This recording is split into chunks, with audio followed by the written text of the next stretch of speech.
Fellow Kenyans, Steve Mbogo here. Now, Kenyans, we seem to be losing the sovereignty of our country at an alarming speed, but no one is speaking about these issues that are happening in our country. Now, earlier this year, I mentioned very well that there's a very big global agenda to create what we call the New World Order. And it is evident that Kenya has been chosen as the pilot country for these implementations. We are losing our major sectors to these globalist organizations by design. As we speak today, the globalists are taking charge and are taking control of our farming and food production sector. As we speak today, the globalists are taking over our entire health sector. As we speak today, the globalists are taking control of our logistical or transport hubs and networks in this country.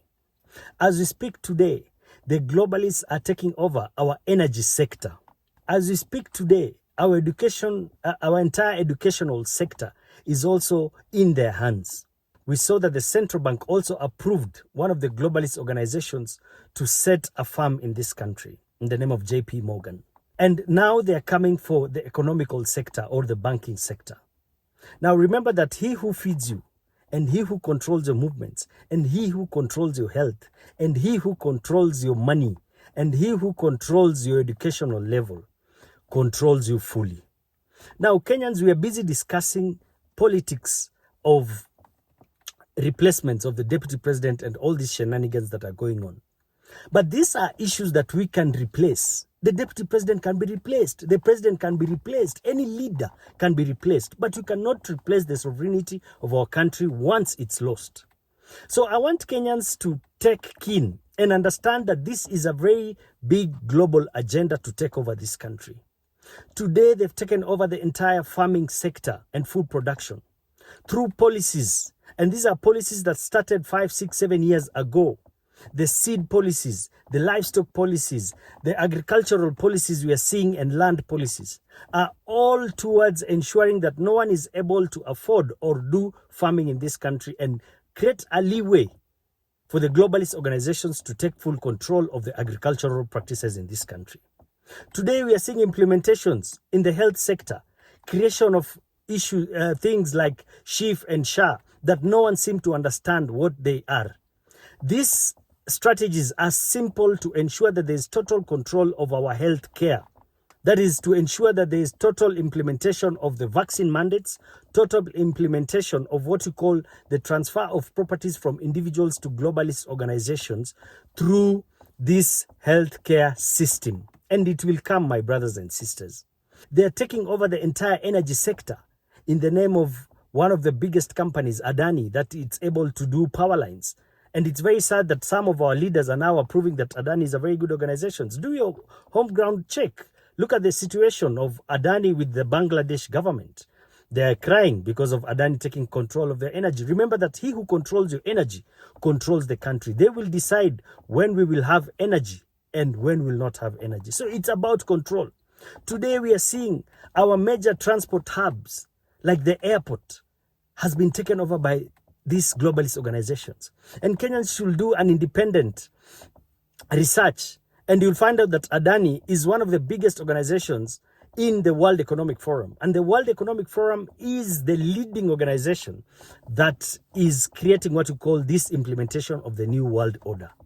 They're taking over the airport. Remember, he who controls your transport hubs like the airport controls what is going in and going out of your country. So that is also part of the agenda. Next will be the ports.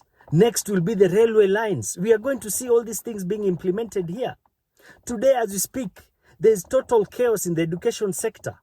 And this education sector, you realize that we even have globalists who are in charge of some of our universities, some of our implementations and educational courses. So we need to wake up, Kenyans, and understand that we are losing our sovereignty at an alarming stage.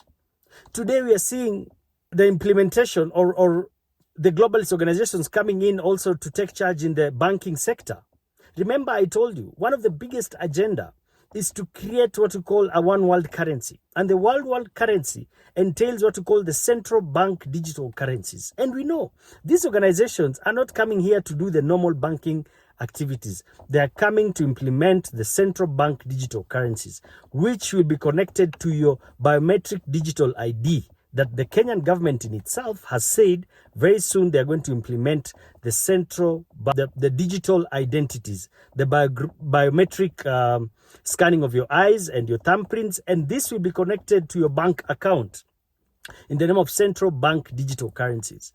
We are losing our sovereignty day by day. And I urge leaders of this country, take time to study these policies that are being implemented in this country. Take time and understand that you're not on the table with these globalists, but you also be in the menu. The worst thing is that you think you're making money, or you think you're building power or building relationships, but at the end of the day, you're spoiling lives of young people like us, and that's why we are complaining. We are talking about the future of this country. We're talking about the lives of our kids. Which country will you leave our kids in? And even if you're forced to do it, let Kenyans understand where you're taking us, so that if we go into that hole, we'll make sure we go into that hole with a rope, where we can pull ourselves out of that predicament or that hole.